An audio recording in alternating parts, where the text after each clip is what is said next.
ചിലപ്പോൾ ജീവിതം മാറാൻ വലിയ കാരണങ്ങൾ വേണ്ട, ഒരു ചെറിയ മിസ്റ്റേക്ക് മതി.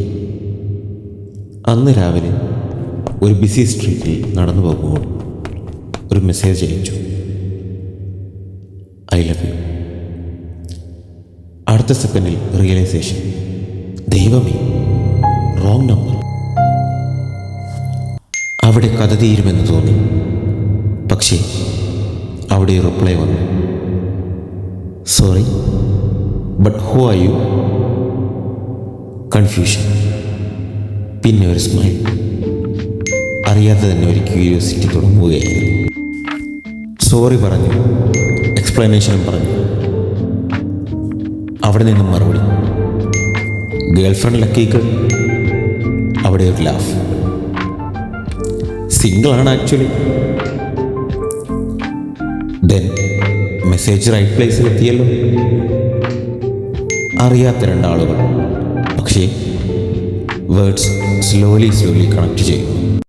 ദിവസങ്ങൾ കടന്നുപോയി. Good morning messages, late night talks. Face കണ്ടിട്ടില്ല, വോയിസ് പോലും കേട്ടിട്ടില്ല. പക്ഷേ ഹാർട്ട് ഓപ്പണായി. നിനക്ക് സംസാരിക്കുമ്പോൾ ഒരു പീസ്ഫുൾ ഫീലിംഗ് ആണ്. അത് ലവ് ആണോ എന്നറിയില്ല, പക്ഷേ സ്പെഷ്യലായിരുന്നു. പക്ഷേ ഒരു ഫിയർ, ട്രൂത്ത് പറയണോ അല്ലെങ്കിൽ സൈലൻസ് മതിയോ? ഫിംഗർ കീബോർഡിൽ നിൽക്കുന്നു. സെൻഡ് ചെയ്ത മെസ്സേജ്, നമ്മൾ നേരിൽ കാണാമോ? റിപ്ലൈ വരും വരെ ഹാർട്ട് ബീറ്റ് ലൗഡായി. First meeting. ബസ് സ്റ്റോപ്പിൽ കാത്തു നിൽക്കുന്നു. കണ്ണുകൾ ആർക്കോ വേണ്ടി തിരിയും. അവൾ നടന്നു വരും. തമ്മിൽ ഐ കോണ്ടാക്ട്. ചെറിയൊരു പുഞ്ചിരി. റോങ് മെസ്സേജ്, പക്ഷേ റൈറ്റ് പേഴ്സൺ. അവിടെ എല്ലാ ഡൗട്ട്സും ഡിസപ്പിയറായി.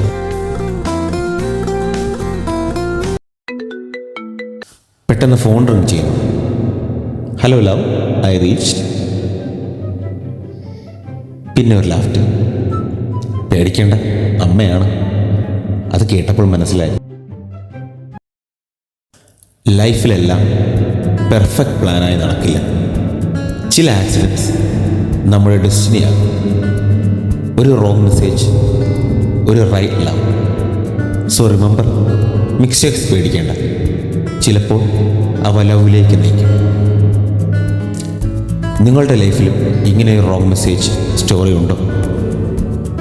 കമൻറ്റ് ചെയ്യൂ, സബ്സ്ക്രൈബ് ചെയ്യൂ. മോർ ലവ് സ്റ്റോറീസ് വരുന്നു.